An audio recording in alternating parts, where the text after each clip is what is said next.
What's good? What's going on? Welcome back to another Sebastian Lane. How you feeling, Dave? How was your weekend, bro? Weekend was good, feeling undefeated. How about yourself?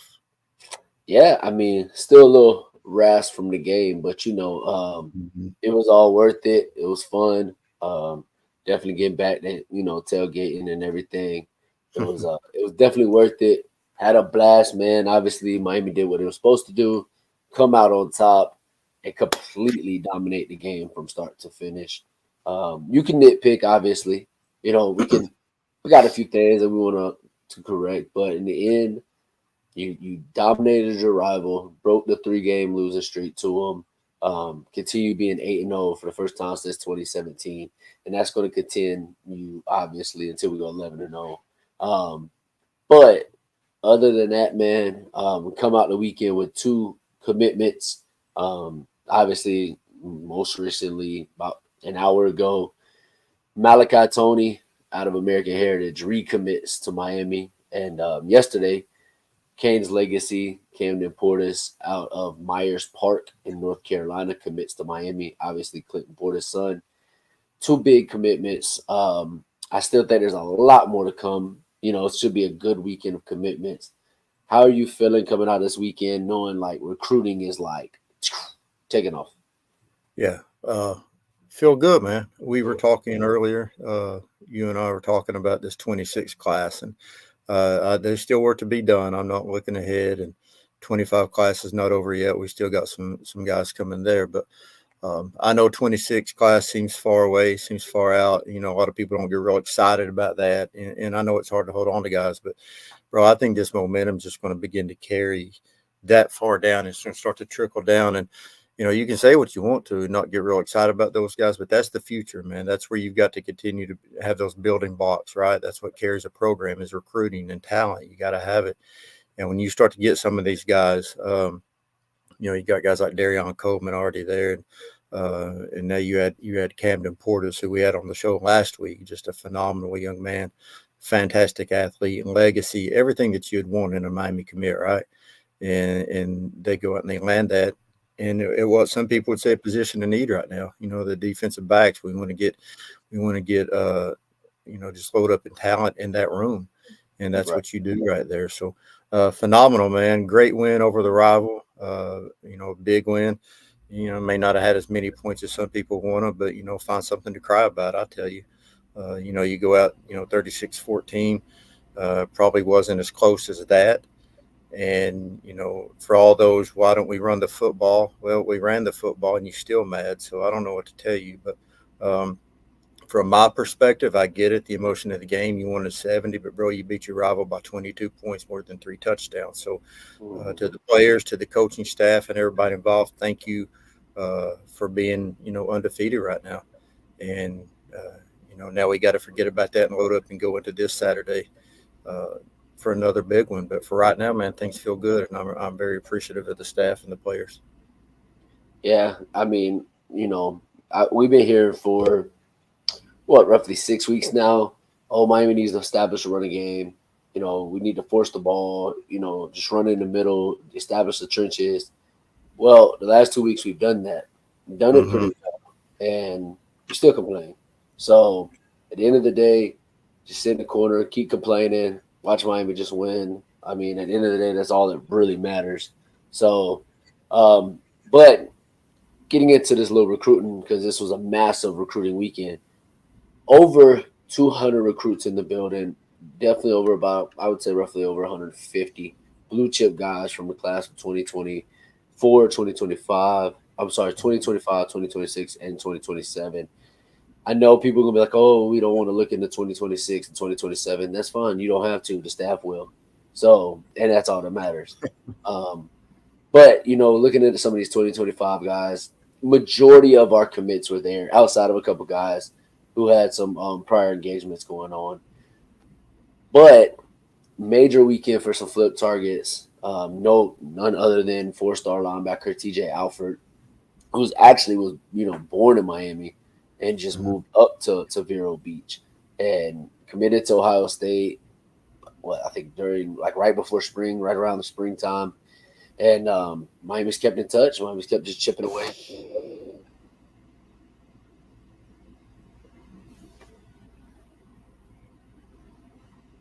You might just cut out. Can't hear you. You can't hear me? I can now. Yeah, Oh, you went on mute or something. You're back now. gotcha. No, I was saying like I feel very very confident with where Miami stands right now with him.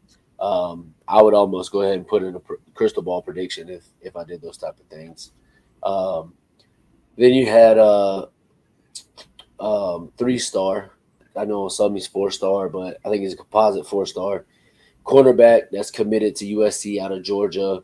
I don't know how to pronounce his last name. I would say Shamar Arno, something like that. Some close to Mhm. that. Y'all know who I'm talking about. A very long, lengthy corner, 6'2", goes about 185. Um, I mean, I think Miami has positioned himself well. Another kid that moved away, but is from right here, local out of Broward County. He lives plays ball in Georgia right now, outside of Atlanta. So, which we see that a lot. You know, we just had Popo and stuff like that, who did the same thing. What up, Kansas, Idaho? Um, but just in general, man, like you get a sense of Miami starting to really, really pull some cards out. We plucked from Ohio State now, probably past 2 years. Looks like it's trending that way again. You got Jarquez Carter, another Ohio State commit, who's I would say is a need at the D tackle position. We need to continue to add depth there and add talent at that position. So how are you feeling with some of these guys that were on campus and Miami is potentially, got a good shot at landing? Yeah, I, I mean, I learned a little while ago that when it comes to recruiting, you're going to have to trust in Mario, and you're going to have to do it for the entire cycle. This thing's going to go down to the wire with some of these guys, and if you just look at the possibility, just the guys on Flip Watch, if you just get a fraction of those guys, it just makes this class go to another level. I think the defensive backs that you mentioned on, again, I think that's a priority. I think that's a huge position in need, a huge room in need. And I think the guys that you touched on right there, I think, you continue to hear the good things. TJ offered again linebackers. We all want to continue that linebacker room. Another young man we've had on here, and again, the Ohio State deal, right? And it's like I always say, we flip Buckeyes for a living around here. So we'll see how that plays out. Hearing good things about that. And then when you just look at again the recruits that were on campus, and not just the 25 targets left, but when you get into 26 and dare I say the 27 class and so on and so forth. But there was a huge amount of 26 guys there, and they're starting to see that this isn't just talk anymore, right? We're truly building something, and they feel that these recruits, you got to have them. We got to have that talent, and they're feeling needed now, I think. And I think uh, wide receivers, again, just picked one up, got one back actually, right? Still a few names going around out there. So I think you continue to get those weapons, man. I think O line wise, just when you think you're done, right, or we're done on the O line and we're not going to do anything else. I don't know if everybody saw, but another offer went out just today. A young man who's committed to Georgia Tech, 4-star offensive lineman. So uh, the staff, it never stops. We always joke and say we don't know when they sleep, and I really don't know. So right now, again, recruiting wise, feel good, and I think the class right now is nice, and I think the additions that are going to come over the next few weeks and few months are going to make it even better. Yeah, I mean, like how I feel about this class. I mean, I see, um, recruiting, and I think that's something that our staff they don't. Mario Cristobal, that's just kind of what he does. So I think at the end of the day, I want to pull this up real quick because this dude had an amazing catch last week. Um, I want to talk about this dude. If you watch this young man play, he has a smaller stature, right? 5'11". He's about I say about a buck 80, buck 85, somewhere around there. And you just watch how explosive he is, man. He creates his own separation. Obviously, he plays a little bit of DB for Heritage as well.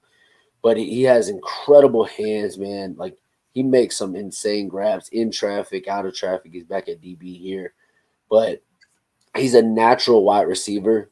He understands kind of like what we praise Restrepo for, finding a Mm, hole, finding a gaping spot. He does it just at a higher level, in my opinion. His IQ is insane, and he's a little, athletic. As you see this play here, man. I mean, he just goes and gets it. Look at it. He mm, catches the ball clearly away from his body, which is a massive, issue with a lot of receivers. I don't know why, but he's got a knack for just being natural when it comes to playing the position of wide receiver. He don't have much obviously tape out at the moment. There are a little bit of games here and there because obviously reclass. He was supposed to be a junior, reclassed to the 2025 class, so he's not gonna have as much tape as some would like. And I just think the kid's gonna be. It's gonna be hard to get him off the field, bro. I can't wait to get him here. Excuse me, get him in a real strength and conditioning program, and just be able to see how he develops. He's gonna be a slot guy, but he's a guy that could play out on the boundary, or you can put him out on the field side. I mean, he's a natural born leader. He's gonna learn, he's gonna develop, he's gonna do his best for this team, bro. And the kid is incredible. You see him here. He's lined up in the tight formation. Inside, he takes it. So it's a little bowling ball, man. I mean, we talk about like I know a lot of us who are from down here, man. Like, we compared him a lot to Brandon Ennis, but I think he's more of a natural athlete than Brandon. Brandon had incredible hands. Don't get me wrong, but the guy is just more athletic. I think he's faster, he's more twitchy than Brandon was.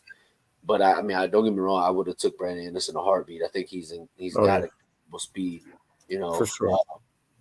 but I do think at the same time, when it comes time or it comes down to these guys, you got to go get athletes. You got to get guys that are elite. And I think that's something that Mario is establishing. As far as we got to recruit better, right? Yeah, that it always goes back to, you remember when Mario had said at one time, he wants to get where he's walking down the lines, right? And it's nothing but elite talent upon elite talent. And that's what Right. you got to have. You know what I'm saying? You've got to get to that level where, you know, you've got just a wave of guys coming in. We talk about the Georgias and the Bamas, they don't skip a beat. One guy goes down, they just roll in another. And that's where you've got to get to compete now across the board. NIL has made things so competitive recruiting wise, and everybody's kind of got a hand in it now. So you've got to get to the point where you have that. And that, if you don't get excited about that young man right there, and just think now, you take a guy like Restrepo right in the slot, who I absolutely love. There's probably not a bigger fan of Xavier Restrepo than me.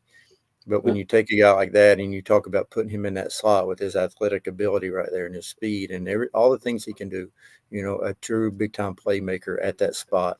And you look at the opportunities there. And that's kind of where the direction this program wants to go, is just have elite playmakers all the way across the board on the offense side of the ball.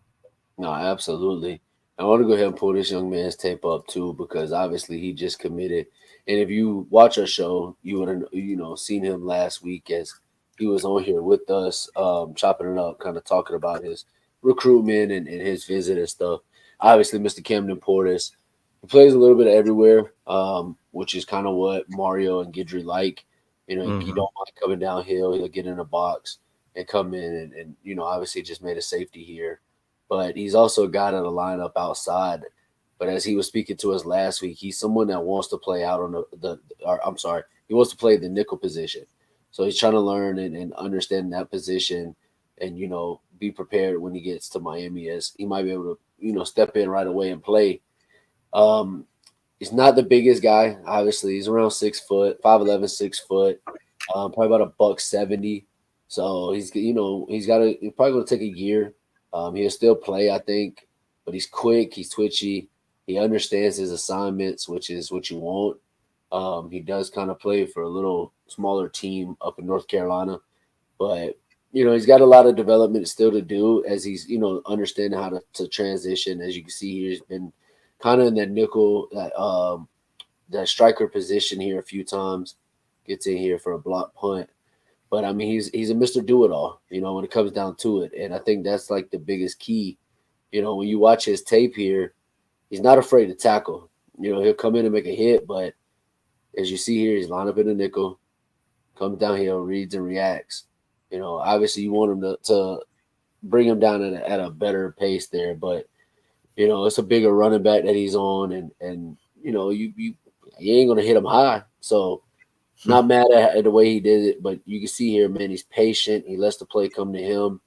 But trying to understand that position, man, he's got to get a little bit better, being in the box a little more. So doesn't have too much where he's out in coverage, but he's got a lot of plays where he's coming in to make tackles, which is what a lot of our fans, right, have been they've been crying about. So I guess you got to just kind of take the good with the bad. But if you get him here, with this class that we're taking, like 7 to 8 DBs, you'll be all right. Personally, I mean, the guy, he's going to be able to come in and sit, develop, get that time to be able to grow into a good nickel. And especially with this portal, obviously you can replace this guy any moment. So, but I like the fact that he's not afraid to come up and hit. He squares himself up and tries to go up and make the play.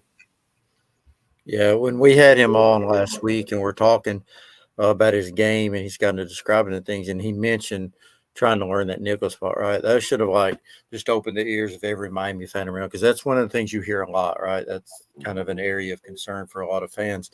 And then I don't remember what he said, either as head coach, as position coach, that's what he played. Right. Played it at the highest level you can. So he's got a good support system around him to kind of get him to transition to that.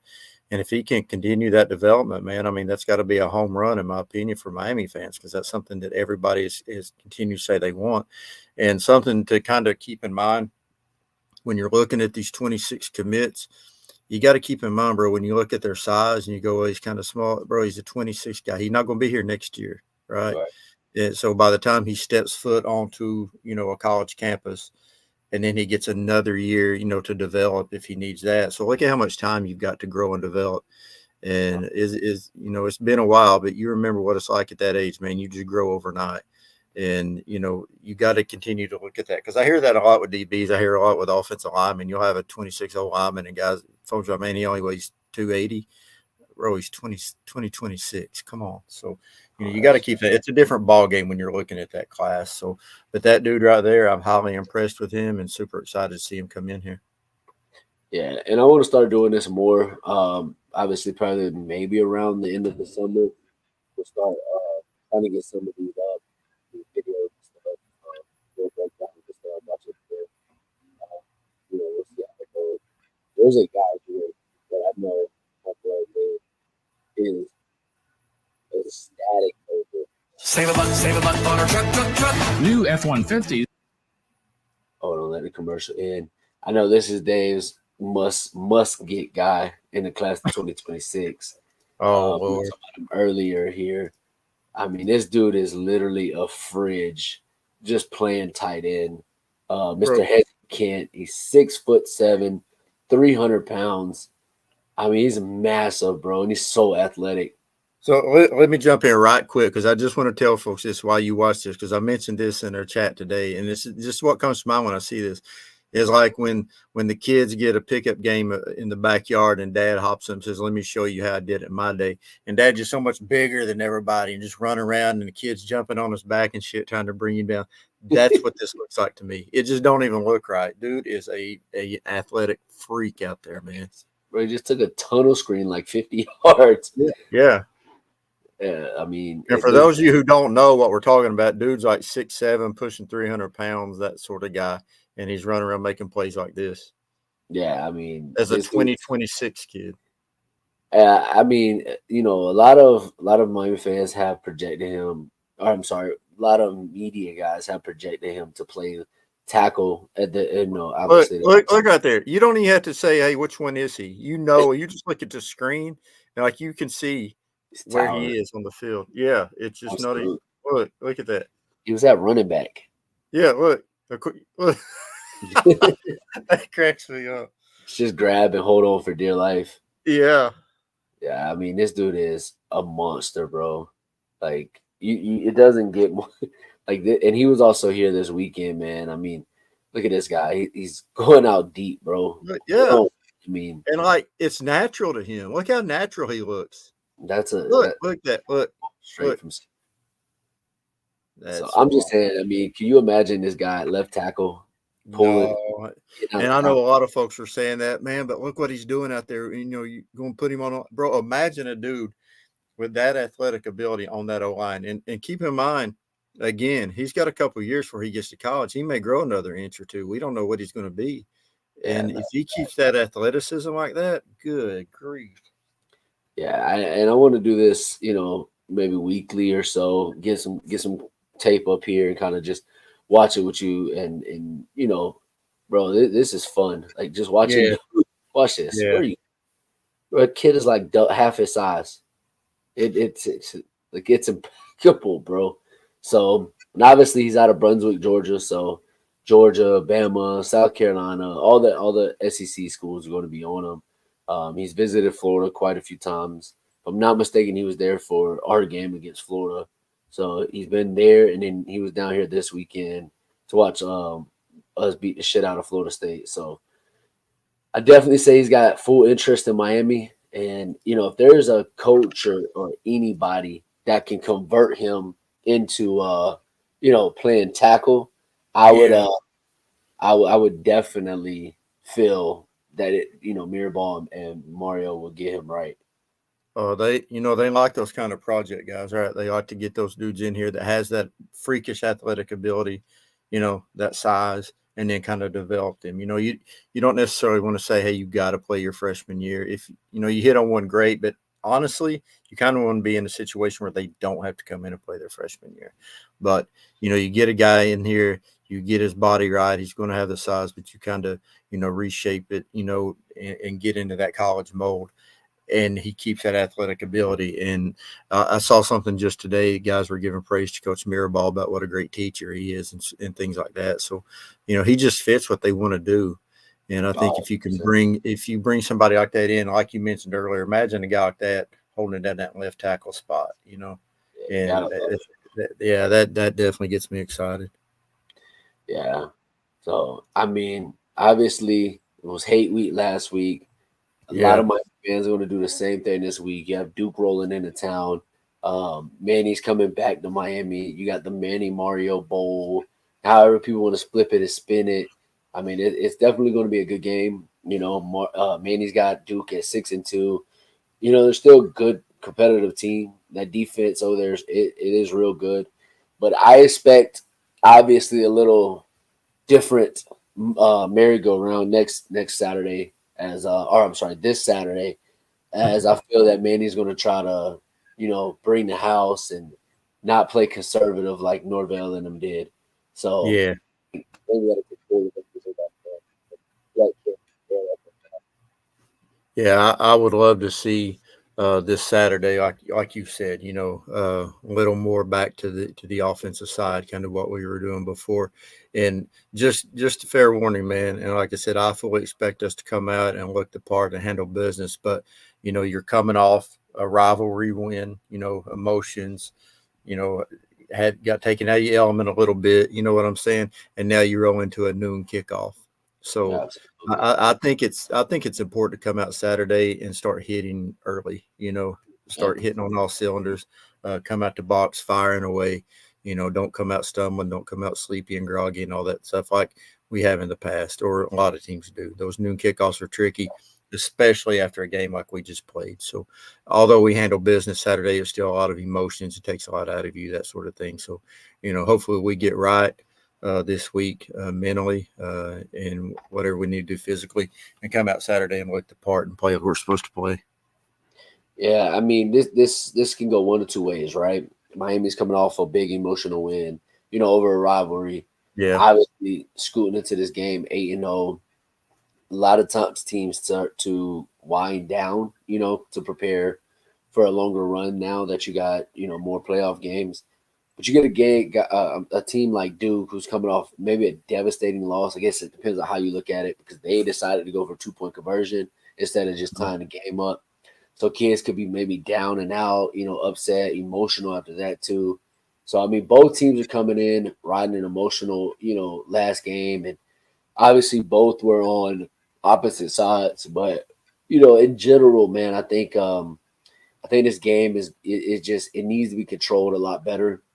We need to take control and even though we control the whole game, dominate every aspect. Yeah. It's a noon game, like you said. Obviously, the stadium's not gonna be as packed because it's not a night game, prime time. But at the end of the day, still got to go out and win. Duke don't care who's in that stadium. Manny's not gonna care who's in that stadium. Their job is to come in and upset a top 5 team in the country now. Yeah. And you're going to get that every week. It seems like we kind of have this conversation. We're going to get everybody's best, right? And Absolutely. the hate for this program across the country is real. If you think it's not, you're out your mind. It's real. Everybody would love to be that one, right? To hand us that one. And then when you just add a little bit of fuel to that fire, and a guy like Manny Diaz, who's got extra little chip on his shoulder, roll in here Saturday and grab one, they would love nothing more than that. And what a nice season, man, that would make them continue to have, right? 6-2, Facts. if they could grab one from us Saturday and be that one early on in the day where everybody's going to kind of know about it. So again, you can't lay down Saturday. You got to come out. And I agree with you, though. I want to see us get back to where we were. I want to see the offense clicking, see guys rocking and rolling. Let's go out and put some points up and get out of there. Yeah, and I mean, obviously Duke's 6-2, but Yeah. right behind them, you go to Georgia Tech, who is 5-3. I mean, they're not a horrible team either. I'm sorry, Mhm. 5-4. They're 3-3 in conference play. Not a horrible team. I mean, they've beat some teams that honestly they may have been on the fence of. And then you get Wake Forest at home 3 weeks from now, because you get a bye week in between there. And Wake Forest is that 4-4 team, that team that's just floating at 500. And they run that slow mesh concept, man. That just it's brutal to stop at times. And then last game of the year, you go all the way up to Syracuse, who's 5-2. I mean, the schedule doesn't just ease out. Obviously, you got to finish out. You got to finish strong. So hopefully, we balls out and go all the way in. This man got Yeah. you so cold, Steve Austin, bro. Mr. Doom. What up, bro? Um, so obviously, yes, Miami will be favored in the rest of the games, but none of that matters. You got to go out and dominate, do what you're supposed to do. Come out with a win, obviously, but those 2 road games, man, at Georgia Tech and at Syracuse, games ain't easy. No, absolutely not. Because again, you're going to get everybody's best, and then when you go to their home field, right? You walk into their house, they're going to have a little chip on their shoulder as well, and they're trying to prove something too. Like you said, those aren't bad teams, and Nah, they've got right now, the season is not lost for them. They continue to win. They're going to get a nice bowl game, and that's big for those programs. It's huge. So you're going to get that, man. And when they know you're coming into their house, they're going to play just a little bit, a bit harder. So again, that's every week. That's the norm now. And once you get to the spot where we're trying to get to and where we are now, that just becomes part of it. You got that target on your back, but we're here for it. And like I said, first things first. And only thing I need to see is at the end of that game Saturday, I need to see Mario grab Manny by that arm and give him the Mac Brown treatment. bro, Yank I it. would, I would Yank be. that elbow out, man. Just you know what I'm I saying? might, Let's do I that. might hang that if that was to happen. Hang it up. So, uh, but hey, that's all we got for tonight. Obviously, great weekend. Ride into another phenomenal weekend as I feel Canes go out and take care of business against Duke. Next week we won't do a show, but we'll be back the following week. So please hit the like, subscribe button. Y'all tune in. Y'all already know it's all about the U, baby.